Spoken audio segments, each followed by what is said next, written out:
Divorce if you don't respect my parents. Hearing the word divorce from Harold, I was thrilled and headed straight to the city hall. Now I can finally cut ties with Harold and his family. That's what I thought, but it wasn't that simple. My name is Nancy. I met Harold through a mutual friend and we got married. Due to a health issue Harold had, we couldn't have children. But I loved my job and wasn't confident about balancing work with raising kids, so I didn't mind. I thought it would be fine if we just lived a quiet life together. However, a family vacation changed everything, and I started to drift away from Harold. The idea of a family vacation was Harold's sudden suggestion. I got some extended time off. Want to go on a trip together, Nancy? A vacation? Sounds great. Let's do it. I used to travel solo when I was single. Sometimes I'd spontaneously go on a trip on my day off, and sometimes I'd travel abroad during my company's summer vacation. I was delighted when Harold proposed the trip, but what he said next made me go, seriously? I want to do something nice for my parents, so let's invite Mila and David. And if they're coming, we have to bring my sister Kayla and her son Leon. I hid my surprise, but deep down, I wasn't thrilled. To put it bluntly, Harold's parents don't have boundaries. They believe that once you're married, you should always listen to your in-laws. Just seeing my in-laws once a year is stressful enough for me because our views are so different. Then there's Kayla, Harold's even more selfish sister. She has a 2-year-old son, Leon, and apparently she had a massive fight with her husband and divorced him shortly after Leon was born. Given Kayla's assertiveness, I can easily picture her in that situation. A vacation with such in-laws, a sister-in-law, and a toddler? That's not the trip I had in mind. I wanted a trip just with Harold, but since I had already said yes, I couldn't back out. Moreover, Harold always treated my parents with the same respect. If Harold wanted to do something nice for his parents, I thought I should support him, so I agreed to the family trip. Little did I know, I deeply regret this decision. Both the in-laws and Kayla wanted to go on the trip but seemed too lazy to plan.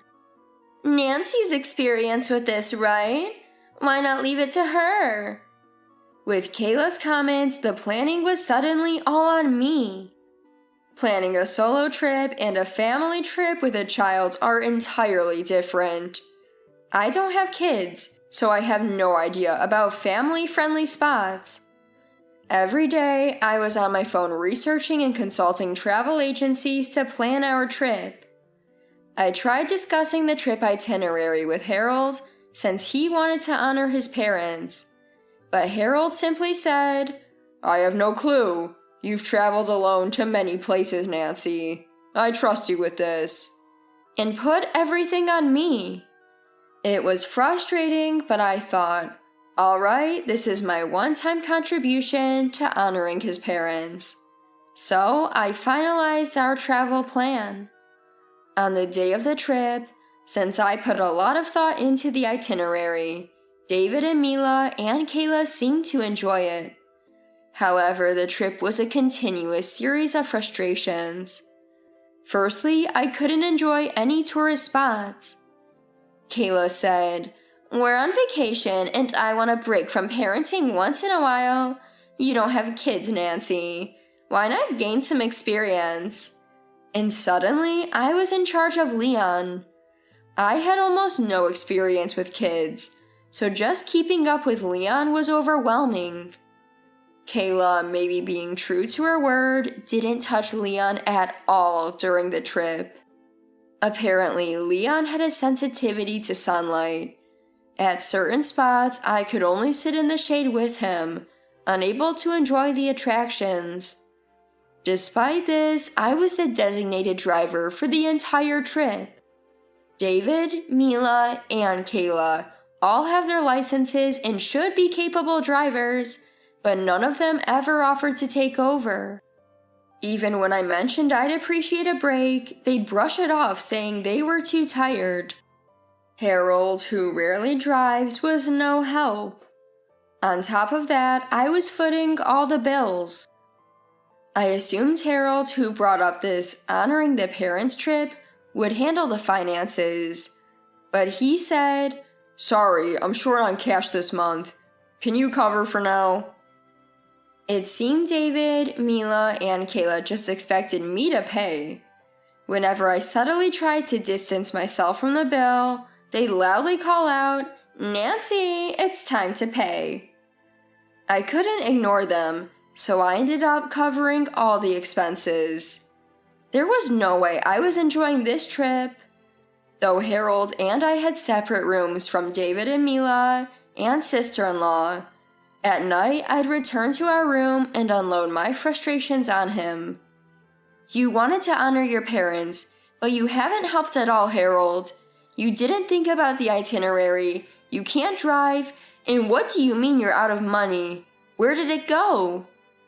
"Well, there was this limited edition shoe from when I was younger that got re-released.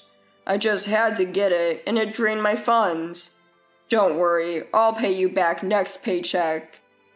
I don't get the fascination, but Harold has this hobby of collecting shoes. He owns several pairs of running shoes, but given Harold's hefty physique, I've never seen him wear them. They seem to be just for display. I always thought that as long as he enjoyed it, that was okay. However, coming on this trip under the guise of honoring his parents and then not having money was unbelievable. Naturally, I was livid. I gave Harold an earful, but he kept saying, "I'll pay you back on my next payday." Seeing no point in further complaining to a penniless Harold, I went to bed in exasperation. "I expect you to help with Leon tomorrow at least," I warned him. But the next day was no different. Leon was attached to Harold, but Mila wouldn't allow it. "It's obvious that women should care for children. On a family trip, it's only natural for the daughter-in-law, Nancy, to do so." Harold followed his mother's words over my request. I ended up taking care of Leon and, of course, handling the finances. For me, it was the worst trip ever. For David, Mila, and Kayla, it seemed to be the best. Once we returned home, I was so upset with Harold, tears streaming down my face. Unable to enjoy even one tourist spot, and exhausted from being forced to drive all the time, I criticized Harold for not helping me out. But Harold responded, "It's out of respect for my parents," and "This will be the last time we do this." He said that trying to soothe me. The last time. I believed those words and swore to myself that I would never go on another family trip. Our marital spat ended then, but perhaps I should have considered divorce at that moment. 6 months later, David, Mila, and Kayla suggested, "Let's go on another family trip." For some reason, Harold seemed to agree, saying, "Sure." I had no idea why he'd agree to it. Harold had clearly told me, "This trip will be the last." When he asked me again to plan another family trip, I was furious. "We are absolutely not going on another trip. I've had enough of family vacations. You said the last one was the final trip, didn't you?" "But it's to show appreciation to our parents," Harold argued. "You didn't do anything last time, Harold. And what about the money I paid that you still haven't paid back?" "Stop nagging. If you won't help, let's just divorce." Upon hearing the word divorce from Harold, I joyfully headed straight to the city hall.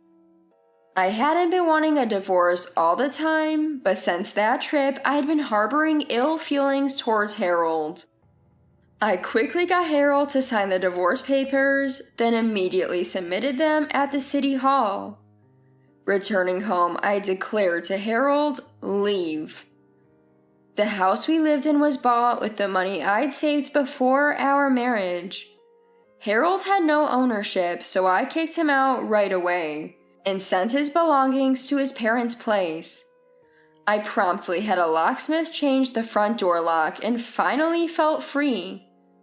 Mila called, angrily accusing me of suddenly divorcing and kicking Harold out, but I simply brushed her off. To me, Mila is now a stranger, so there's no need to be polite anymore. I was criticized for sending Harold's belongings with a COD charge, but I wondered why I should pay for the shipping of my divorced husband's stuff. I brushed off that comment as well. Mila's calls became so incessant that I blocked her number. Just when I thought I was finally free, Kayla showed up at my home within days of the divorce. When I saw Kayla on the doorbell camera, my initial reaction was, oh no. But she kept knocking, and I could see Leon pacing back and forth outside. I didn't want to be a bother to the neighbors, so I reluctantly let Kayla in. As I served her tea, she started speaking, tears in her eyes. It's really heartbreaking that Harold and Nancy are divorced. Leon had grown so fond of you. It's sad. What brings you here today? Well, I came because we need help planning a trip. Excuse me? I responded, my face twitching in disbelief, but Kayla continued with a sorrowful look. Neither my parents nor Harold nor I know much about planning trips. We had such a great time on the previous trip, so we were hoping Nancy could help with the planning again. Of course, we'd like you to come along. We'd want you to take care of Leon, and I assume you'll handle the expenses? Why should I plan your family trip, take care of Leon, and even pay for it? Because you're the daughter-in-law. We're divorced now. You and I are strangers. As I spoke bluntly, Kayla burst into tears. Then she called Mila, and soon enough, David, Mila, and Harold all arrived at my home. My ex-husband Harold and his family brazenly entered my home, creating chaos. It felt like a glaring mistake ever having a family with such inconsiderate people. After requesting to use the restroom, I secretly called the police. No matter how many times I pleaded with them to leave, they wouldn't budge. Returning from the restroom, I confronted them, revealing I'd called the authorities. Despite that, they wouldn't leave. They didn't seem to believe me until the police actually arrived, their shocked faces saying it all. Kayla was livid, snapping at me. Why are you being so disrespectful? Just for asking you to show some decency, you call the police on us? An officer intervened, asking, Are these people related to you? I clarified, no, it's my ex-husband and his family.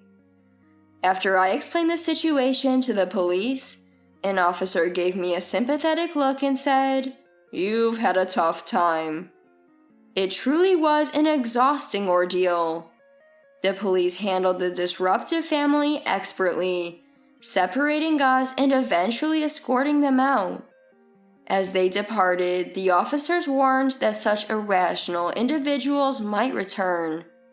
Wanting no further ties with this bizarre family, I handed my house over to an acquaintance and moved out.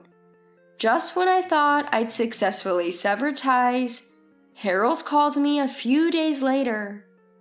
At work, I ignored the persistent calls at first, but finally picked up. He sounded frantic, yelling, Why aren't you coming out of the house? I could break another window. The flower beds are ruined and the front door is covered in mud. It's all because you're hiding in there." I replied, puzzled, "What are you talking about?" "If you keep this up, things will get much worse. I know you're home. The lights are on." "I'm at work right now. Besides, that's not my house anymore." "Huh?" A puzzled tone echoed from the phone.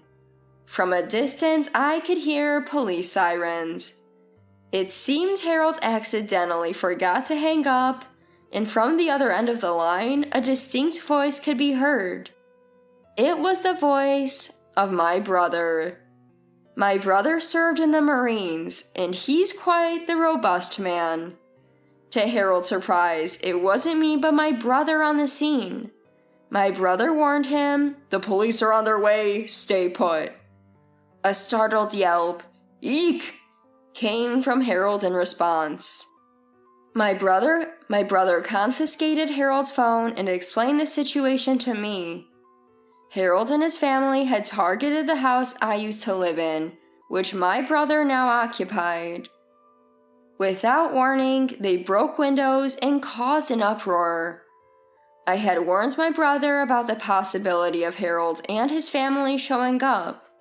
Still, he decided to live in that house, since it was conveniently close to his workplace. Aware of the potential threat, he installed security cameras everywhere. As a result, all the misconduct by Harold and his family was captured on camera. Instead of merely hiding inside, my brother called the police and waited for their arrival. The police arrested Harold and his family, primarily for the property damage they caused. I also had an audio recording of Harold threatening me, which I used to press charges for intimidation. My brother and I were puzzled. Why would a mere family trip lead to such chaos? The police investigation revealed a startling reason. Apparently, after divorcing me, Harold had quit his job. He mistakenly thought that moving back to his parents' home would mean not having to pay living expenses. So he left his job, and Kayla wasn't working either, citing childcare challenges. It seemed that supporting 4 adults and a child on a pension was too much for them. So Harold and his family seemingly tried to consider me as part of their family to demand money. They possibly thought that if they went on a family trip, my feelings for Harold would rekindle, and I might consider remarrying him. Such a bizarre reason left both my brother and me stunned. I decided that if I continued to deal with this family, things might spiral out of control. So I consulted with a lawyer and obtained a restraining order against all members of Harold's family. Later, Harold's family received a sentence with probation. Despite this, Harold sent me an email updating me about his situation. He's managed to find another job, but due to his probationary period, he seems to be working at a place that pays significantly less. All their savings, which were supposed to go to me and my brother for damages and emotional distress, were gone. The money Harold worked so hard to earn was mostly taken away by Kayla, claiming it's for their son Leon, and his in-laws took a significant portion as their share for living expenses. He even had to sell most of his favorite premium brand shoes, indicating his tight financial situation. Harold wrote about realizing the value of the life he once had with me, and even expressed a desire to rebuild our marital relationship. However, I blocked his emails. Since then, I've been unaware of any updates from that family. The family brought this all on themselves, and I had no sympathy for them. My brother still lives in that house, and since then, Harold and his family have never returned, living their lives in peace elsewhere. As for me, I'm relishing my independent and free life. I've reignited my passion for solo travel. Every day, I'm filled with excitement, pondering which country to visit next.